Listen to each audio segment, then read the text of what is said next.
నమస్కారం, welcome to NSN news. నేను మీ బాలు సిరినేని.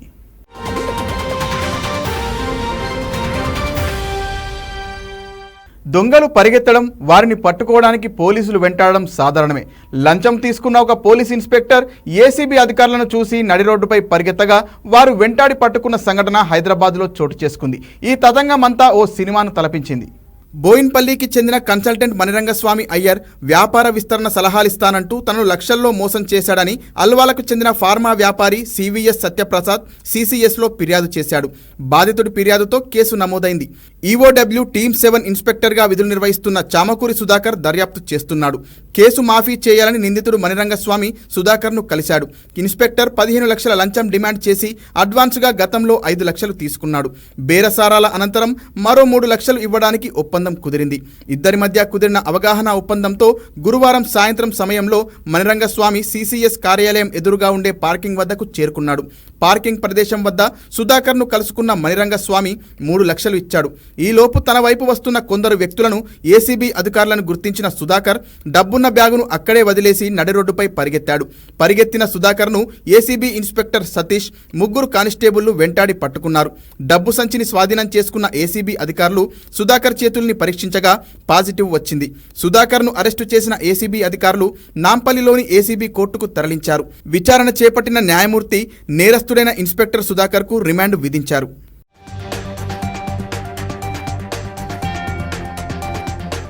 సత్యప్రసాద్ ఇక్కడ వచ్చి కేసు రిజిస్టర్ చేసి అనవసరంగా నా ఇంటి డాక్యుమెంట్స్ పెట్టేసి లోన్ తీసుకొని నా దగ్గర నుంచి 1 crore ఇతను ట్రాన్స్ఫర్ చేయించుకున్నాడు, పైసలు ఇవ్వడం లేదని చెప్పి ఇక్కడ కంప్లైంట్ ఇచ్చాడు. కేసు క్లోజ్ చేయాలంటే 15 లక్షల రూపాయలు బ్రైబ్ ఇవ్వాలని చెప్పేసి డిమాండ్ చేశాడు. 15 లక్షల్లో 5 lakhs ఆల్రెడీ పే చేశాడు. పే చేశాక ఇంకా 5 lakhs కావాలని డిమాండ్ చేసినప్పుడు నిన్న మా దగ్గరికి వచ్చాడు. 5 లక్షలు తీసుకురావాల్సిందంటే అక్కడికి 3 లక్షలు అయితే అరేంజ్ చేయగలుగుతానని చెప్పాడు. ఆ 3 లక్షల రూపాయలు ఇవాళ తీసుకొచ్చాము మేము. ట్రాప్ కోసమని ఇక్కడ మా టీం అంతా వెయిట్ చేస్తుండే. ఇతని ఒక బ్యాగ్ ఉంది. ఆ బ్యాగ్ జిప్ ఓపెన్ చేసి అందులో మనీ పెట్టమని చెప్పాడు. కవర్లో ఉన్న 3 లక్షలు మన కంప్లైంట్ అందులో పెట్టాడు. పెట్టగానే మాకు ఒక సిగ్నల్ ఇవ్వగానే మా టీం కొంచెం మూవ్గానే ఇతను పారిపోవడానికి ప్రయత్నించాడు. కొంత దూరంలో ఇమీడియట్లీ మా టీం అంతా కలిసి పట్టుకున్నారు. క్యాష్ కూడా రికవరీ చేశాం. అది ఎవరైనా కూడా బాధితులు ఎలాంటి గవర్నమెంట్ సర్వెంట్ కానీ ఎవరు కానీ మనీ డిమాండ్ చేస్తే మా టోల్ ఫ్రీ నెంబర్ 1064 మీరు కాల్ చేసి కంప్లైంట్ చేయొచ్చు. ఇమీడియట్లీ మేము కేసు రిజిస్టర్ చేస్తాము. బక్రీద్ సందర్భంగా గోవధ జరగకుండా చూడాలని తెలంగాణ హైకోర్టు ప్రభుత్వానికి ఆదేశాలు జారీ చేసింది. గోవులను అక్రమంగా కోత కోసి చంపితే చర్యలు తీసుకోవాలని ఉన్నత న్యాయస్థానం ప్రభుత్వానికి సూచించింది. అక్రమార్కులు గోవుల మాంసం విక్రయించకుండా కబేలాలకు గోవులను తరలించకుండా చర్యలు తీసుకోవాలని పోలీసులకు తెలిపింది. దైవంగా భావించే గోమాతను కోతకు గురి చేయరాదంటూ రాష్ట్ర హైకోర్టు తీర్పునిచ్చింది. ఇప్పటికే గోవధ నిషేధిస్తున్నామన్న ప్రభుత్వ వాదనలు విన్న కోర్టు విచారణ చేపట్టింది. రంజాన్, బక్రీద్ పండుగల సందర్భంగా గోవధ జరగకుండా చూడాల్సిన బాధ్యత ప్రభుత్వానిదేనని హైకోర్టు ఆదేశాలు జారీ చేసింది. కబేలాలకు గోవులను తరలించకుండా చర్యలు తీసుకోవాలని పోలీసులకు తెలిపింది. ఈ క్రమంలోనే 3 కమిషనరేట్ల పరిధిలో 150 చెక్పోస్టులు ఏర్పాటు చేశామని పోలీసులు తెలిపారు. ఇప్పటికే గోవుల తరలింపుపై 60 కేసులు నమోదు చేశామన్న పోలీసులు గోవధ నిషేధ చట్టం అమలయ్యేలా చర్యలు తీసుకోవాలని హైకోర్టు ప్రభుత్వాన్ని ఆదేశించింది.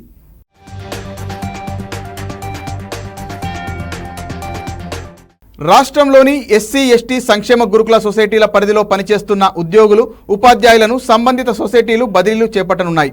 317 జీవో ప్రకారం తుది కేటాయింపులు పూర్తి చేయాలని ఆ సొసైటీలు నిర్ణయించినట్లు తెలుస్తోంది. కేటాయింపులపై ఎస్ఎంఎస్లు పంపించిన సొసైటీలు తాజాగా బదిలీ ఉత్తర్వులు జారీ చేయనున్నాయి.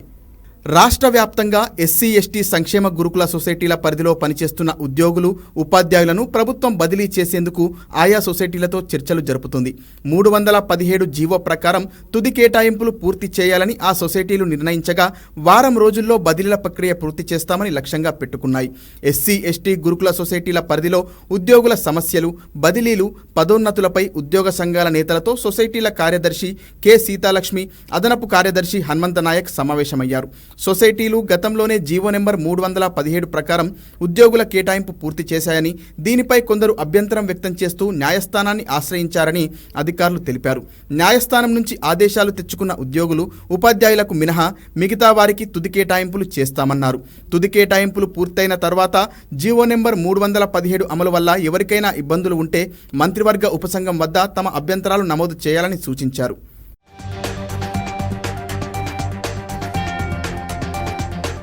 ఏడాదిన్నర క్రితమే జీవో నెంబర్ 317 ప్రకారం తుది కేటాయింపులు చేయాలని సొసైటీలు భావించాయి. కానీ విద్యా సంవత్సరం మధ్యలో బదిలీలు చేపడితే ఇబ్బందులు వస్తాయని భావించిన ప్రభుత్వం ముందడుగు వేయలేదు. గత విద్యా సంవత్సరంలో చేపట్టాలని అనుకున్నప్పటికీ గురుకులాల్లో కొత్త నియామకాలు పూర్తయ్యే వరకు నిలిపివేయాలని సొసైటీలు నిర్ణయించాయి. తాజాగా గురుకుల ఫలితాలు వెల్లడి కాగా కొత్త ఉపాధ్యాయులకు పోస్టింగులు ఇవ్వాల్సి ఉంది. ఉపాధ్యాయ బదిలీలు, పదోన్నతులపై నిర్ణయం తీసుకోవాలని గురువారం జరిగిన సమావేశంలో ఉద్యోగ సంఘాల నేతలు డిమాండ్ చేశారు. బదిలీలపై ప్రభుత్వం నుంచి విధి విధానాలు వస్తే నిర్ణయం తీసుకుంటామని కార్యదర్శి సీతాలక్ష్మి స్పష్టం చేశారు.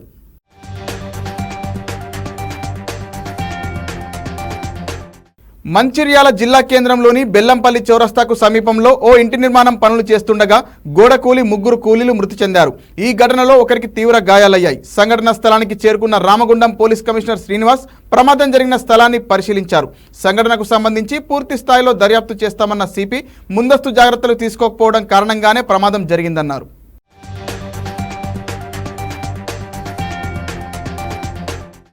మేము ఒక అత్యవసర పరిస్థితుల్లో హాస్పిటల్ కూడా వచ్చామండి. సైడ్కున్న హాస్పిటల్కి వచ్చాము.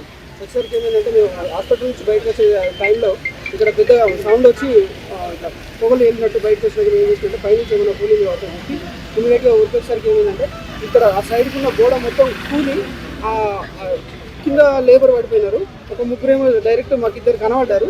ఇంకొక అతను కనబడలేదు. కనబడ్డ అతన్ని మేము ఏం చేసినామంటే అవుట్ని దిగి మొత్తం ఆయన సేవ్ చేయగలిగినాము. ఇంకొక అతను తీసరికి అప్పటికే ప్రాణపాయ స్థితిలో ఉన్నాడు. ఆయన తీయలేకపోయినాం. ఎందుకంటే అక్కడ మొత్తం పెద్ద పెద్ద భీములు ఉన్నాయి. ఆ భీములు ఉండడంతో ఆయన తీయలేకపోయినాం. ఒక ఆయన అయితే సేవ్ చేయగలను. ఇంకొక 3 మాత్రం లోపల ఉండిపోయినారు. 2 అయితే ఇక్కడ కంప్లీట్గా చనిపోయినట్టు మేమైతే మాకు అర్థమైంది. అంటే ఉన్నారా లేరో తెలియదు. ఇంకొక అతను అయితే కనబడట్లేదు ప్రజెంట్ అయితే. ఇప్పుడు ఆయన సిచ్యువేషన్ ఏం తెలియదు. ఎవరైనా రెస్క్యూ టీమ్ 100 డైల్ కూడా చేసాము మేము. రెస్క్యూ టీమ్ ఏమైనా వస్తే కింద ఆయన అంటే లోపల కొంచెం గోల్ ఎక్కువ అంటే ఇలా లైట్ అప్పుడు ఉన్నది సపోర్ట్ లాగా ఉంది. అలాగే ఈయన సేవ్ అయితే గుడ్ లక్. లేకుంటే ఆయన కూడా చనిపోయినట్టు మనం అనుకోవచ్చు. 2 అయితే కంప్లీట్గా మేము చూస్తున్నామని చనిపోయారు. ఒక ఆయన మాత్రం కంప్లీట్గా సేవ్ చేయగలిగినామండి. ఫ్యాక్షన్ ఆఫ్ సెకండ్లో జరిగిపోయింది ఇదంతా. నిజామాబాద్ డీసీసీబీ బ్యాంకు అధికారుల వ్యవహారం వివాదాస్పదంగా మారింది. తీసుకున్న రుణం చెల్లించలేదంటూ కామారెడ్డి జిల్లా పొల్కంపేట్కు చెందిన ఓ రైతు పొలాల్లో అధికారులు వేలం నోటీసు ఫ్లెక్సీలు ఏర్పాటు చేశారు. రాజశేఖర్ అనే రైతు బ్యాంకులో రుణం తీసుకొని తిరిగి చెల్లించకపోవడంతో పొలాలు వేలం వేస్తామంటూ అధికారులు ఏర్పాటు చేసిన ఫ్లెక్సీపై రాసి ఉంది. పొలంలో ఎరుపు రంగు జెండాలను కూడా ఏర్పాటు చేశారు. రైతులకు అండగా నిలవాల్సిన డీసీసీబీ వారి పొలాలను వేలం వేస్తామని చెప్పడంపై తోటి రైతులు ఆగ్రహం వ్యక్తం చేస్తున్నారు.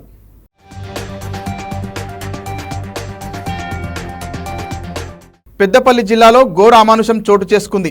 6 ఏళ్ల బాలికపై రైస్ మిల్లు డ్రైవర్ అత్యాచారం చేసి హత్య చేసిన ఘటన ఆలస్యంగా వెలుగులోకి వచ్చింది. రైస్ మిల్లులో తల్లితో పాటు నిద్రిస్తున్న బాలికను ఎత్తుకెళ్లిన రైస్ మిల్ డ్రైవర్ బలరాం సమీప పొదల్లోకి తీసుకెళ్లి బాలికపై అత్యాచారం చేసి చంపాడు. నిందితుడు బలరాం బాలికను ఎత్తుకెళ్లిన దృశ్యాలు సీసీటీవీ ఫుటేజ్లో రికార్డయ్యాయి. దీంతో తోటి కార్మికులు, తల్లి పోలీసులకు ఫిర్యాదు చేశారు.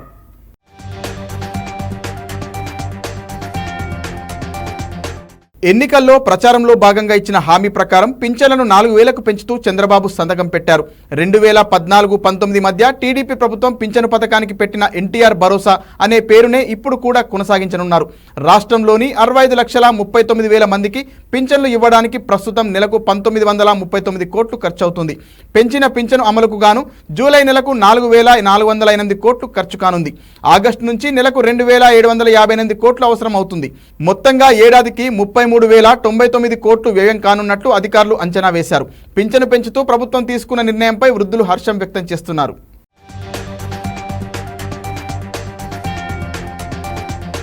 కువైట్లో ఘోర అగ్ని ప్రమాదం సంభవించింది. ఈ ఘటనలో మృతి చెందిన వారిలో ఏపీకి చెందిన 3 ఉన్నట్లు AP non resident Telugu society ఒక ప్రకటనలో తెలిపింది. శ్రీకాకుళం జిల్లా సోంపేట మండలం జింకిభద్ర గ్రామానికి చెందిన తామడ లోకనాథం, తూర్పుగోదావరి జిల్లా పెరవలి మండలం కండవల్లికి చెందిన సత్యనారాయణ, అన్నవరప్పాడుకు చెందిన మీసాల ఈశ్వరుడు ఉన్నారని వెల్లడించింది. మృతదేహాలు వారి స్వస్థలాలకు చేరాయి. అటు ఈ అగ్ని ప్రమాదంలో 49 మంది ప్రాణాలు కోల్పోగా వారిలో 42 మంది భారతీయులని తేలింది. 5 తమిళులు కూడా చనిపోయినట్లు తమిళనాడు ప్రభుత్వం వెల్లడించింది.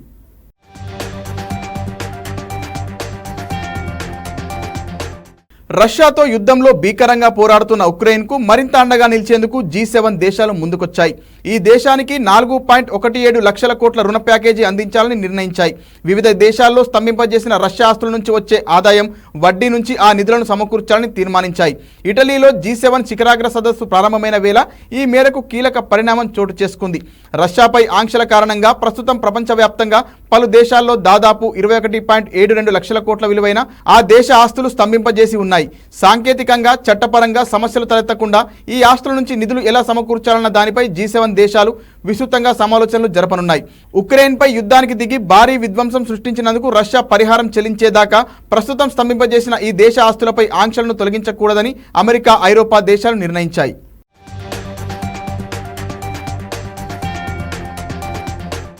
ఐస్ క్రీమ్ ఆర్డర్ చేస్తే అందులో మనిషి వేలు బయటపడిన భయానక అనుభవం ముంబైలోని ఒక వైద్యుడికి ఎదురైంది. యువ డాక్టర్ ఓర్లెమ్ బ్రెండన్ తన సోదరితో కలిసి 3 ఐస్ క్రీంలను ఆర్డర్ పెట్టారు. వారు కొనుగోలు చేసిన కోన్ ఐస్ క్రీంలను ఆ సంస్థ డెలివరీ చేసింది. దానిని తినడం మొదలుపెట్టిన ఆయనకు నాలుకకు ఏదో గట్టిగా తగిలింది. అనుమానం వచ్చి దానిని పరీక్షగా చూడగా అది 2 అంగుళాల మనిషి వేలు అని తేలింది. ఒక్కసారిగా దిగ్భ్రాంతికి గురైనట్టు ఆ వైద్యుడు తెలిపారు. స్వయంగా డాక్టర్ కావడంతో అది మనిషి వేలేనన్న విషయాన్ని ధృవీకరించుకున్నారు. అనంతరం మలాడ్లోని పోలీస్ స్టేషన్లో ఈ విషయంపై ఫిర్యాదు చేశాడు.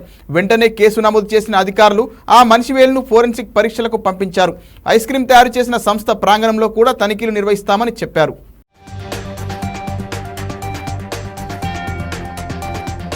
వ్యర్థాలను ఉపయోగించుకొని మేలైన ఉత్పత్తులను తయారు చేయవచ్చని శాస్త్రవేత్తలు రుజువు చేశారు. వృధాగా పారేసే చికెన్ కొవ్వుతో విద్యుత్తు నిల్వ చేసే సూపర్ కెపాసిటర్లోని నెగిటివ్ ఎలక్ట్రోడ్ను అభివృద్ధి చేశారు. శాస్త్రవేత్తలు అభివృద్ధి చేసి చూపిన ఈ ప్రాజెక్టు ప్రయోగం అద్భుత పనితీరును కనపరిచింది. ఈ పరిజ్ఞానం వల్ల పర్యావరణానికి మేలు జరుగుతుందని భావించిన వారు హరిత ఇంధన నిల్వ కూడా చౌకగా చేపట్టవచ్చని పేర్కొన్నారు. కాలుష్యాన్ని తగ్గించుకునే క్రమంలో పర్యావరణ అనుకూల విద్యుత్ ఉత్పత్తికి ఇటీవల ప్రాముఖ్యత పెరిగింది. అంతర్జాతీయ ఇంధన సంస్థ అంచనా ప్రకారం 2022తో పోలిస్తే గత ఏడాది ప్రపంచవ్యాప్తంగా పునరుత్పాదక శక్తి ఉత్పత్తి 50% మేర పెరిగింది. ఇది అనూహ్య పరిణామంగా భావించిన శాస్త్రవేత్తలు వృధాగా పారేసే చికెన్ కొవ్వుతో విద్యుత్ను నిల్వ చేసే సూపర్ కెపాసిటర్లోని నెగిటివ్ ఎలక్ట్రోడ్ను అభివృద్ధి చేశారు. శాస్త్రవేత్తలు అభివృద్ధి చేసిన ప్రాజెక్టు ప్రయోగం అద్భుత పనితీరును కనబరిచింది. హరిత విధానాల్లో ఉత్పత్తయ్యే మిగులు విద్యుత్ను నిల్వ చేయగలిగితేనే ప్రపంచానికి అసలైన లబ్ధి చేకూరుతుందని గుర్తించారు. వ్యర్థాలుగా పారేసే పదార్థాలను ఉపయోగించి హరిత పద్ధతిలో సూపర్ కెపాసిటర్లను తయారు చేసే విధానాలను అభివృద్ధి చేయాలని దక్షిణ కొరియాలోని యూన్నామ్ విశ్వవిద్యాలయ శాస్త్రవేత్తలు సంకల్పించారు. ఈ క్రమంలోనే చికెన్ కొవ్వుపై దృష్టి పెట్టిన వారు విద్యుత్ గ్రాహక సామర్థ్యం ఉన్న నానో నిర్మాణాలుగా మార్చేందుకు ఈ సులువైన విధానాన్ని అభివృద్ధి చేశారు. వీటిని సూపర్ కెపాసిటర్లలో వాడారు. వృధాగా పోయే చికెన్ ఫ్యాట్ ఆయిల్ నుంచి కర్బన ఆధారిత పదార్థాలను తయారు చేయడం చాలా సులువైన విధానమని శాస్త్రవేత్తలు తెలిపారు. వాణిజ్యపరమైన కెపాసిటర్లలో వినియోగానికి ఇది అనువుగా ఉంటుందన్నారు. చౌకైన విప్లవాత్మకమైన ఇంధన నిల్వ సాధనాల ఉత్పత్తికి మార్గం సుగమమవుతుందని చెప్పారు.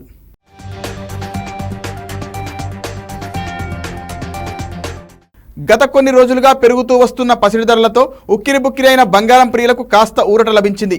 మొన్నటి వరకు ఆకాశమే హద్దుగా దూసుకుపోయిన బంగారం ధరలు గత కొన్ని రోజులుగా తగ్గుముఖం పట్టాయి. దీంతో 10 గ్రాముల 22 క్యారెట్ల బంగారం ధర 66,140 కాగా 24 క్యారెట్ల ధర 72,150కి చేరింది. దేశ రాజధాని న్యూఢిల్లీలో 22 క్యారెట్ల 10 గ్రాముల బంగారం ధర 66,140 కాగా 24 క్యారెట్ల 10 గ్రాముల గోల్డ్ ధర 72,150 వద్ద కొనసాగుతోంది. హైదరాబాద్లో 22 క్యారెట్ల 10 గ్రాముల బంగారం ధర 66,140గా ఉండగా 24 క్యారెట్ల 10 గ్రాముల బంగారం ధర 72,150గా ఉంది. కిలో వెండిపై 100 తగ్గడంతో కిలో వెండి ధర 95,100 రూపాయలుగా కొనసాగుతోంది.